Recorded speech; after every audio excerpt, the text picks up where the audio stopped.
I personally love every single worship service that this church has. I could attend all of them on the same day or 2 days, or just one of them, and I would be perfectly satisfied, even though I know the sermons can vary in one weekend. But I've done the wrestling with my kids. You know, growing up, Greg had to wear dress Sunday school clothes. With the girls, you know, I would love if my girls would dress up like little ladies to go to church. I did, but that's not what they do.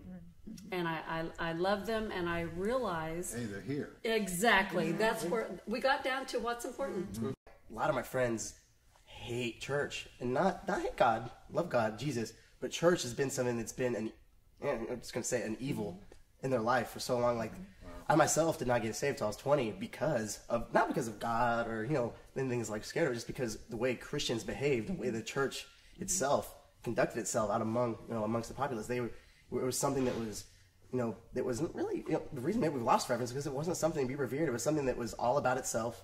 It was very like, you know, they took their money, they didn't help, they didn't do things, and they would like, if you weren't part of them, you weren't part of them. They just kind of shunned you to the side. And our generation has almost taken the idea of the church, and it's not this building that we're not in the church right now. It's not the building that you're in. It's not the church. It is literally like we've really come to grasp with like the idea that it's us. It's the people in the church, and we've taken that church out. And like from our generation's point of view, we've kind of seen how like that our church, how we're kind of at like a fork. I mean, we feel like we could go into this where the church is something where, you know, like especially for like me, a lot of my friends growing up, it's something that you stayed away from because it was just some place where like, you know, bigots hung out. Really, honestly, just people that was like that. And now we want it to be somewhere a house of like love, and that house of love is like, especially something Schweitzer I've definitely noticed doing is we're not just loving our family, but loving absolutely everyone there is to love. And it's like, we're not just our church, it's this town we live in, this state, this world that we live in. We have to go out and be our church and make it there and them, not so much in a church, but church like this.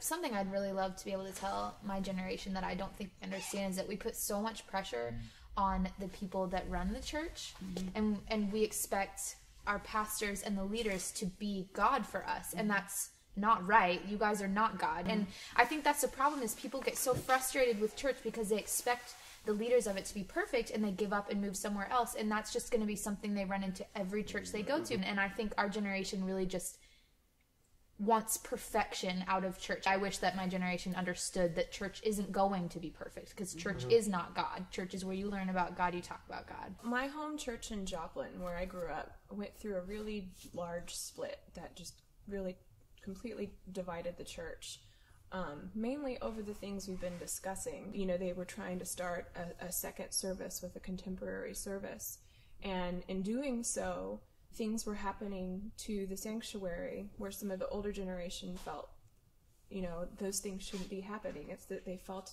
that it was this holy, sacred place that was now getting projection screens and a projector and sound equipment that didn't need to be replaced because the old stuff was fine. Through all the bickering, I just felt like they forgot why we were there to gather and, you know, to have this fellowship, and it just got lost, you know, these relationships with God, because they couldn't get over these small details. And I just got so frustrated with it, even in my own family. I just wish that they were more open to just discussion within the church, rather than kind of that gossip that seems to go around that doesn't do anyone any good. Did you see they're doing this again? And I don't know, it just eats away, and it's not helpful. But this is. So. You know, I've heard Bob speak from the pulpit about the multi-generational church that Schweitzer is. And you know, I'd never stopped to think about that. I go to the same service. I have always gone to the same service. Rarely do we change, but it's comfortable for me. It's what I prefer. But the thoughts of addressing the needs of another generation, I have no objection to. It is a way, I think, Schweitzer tries to include everybody.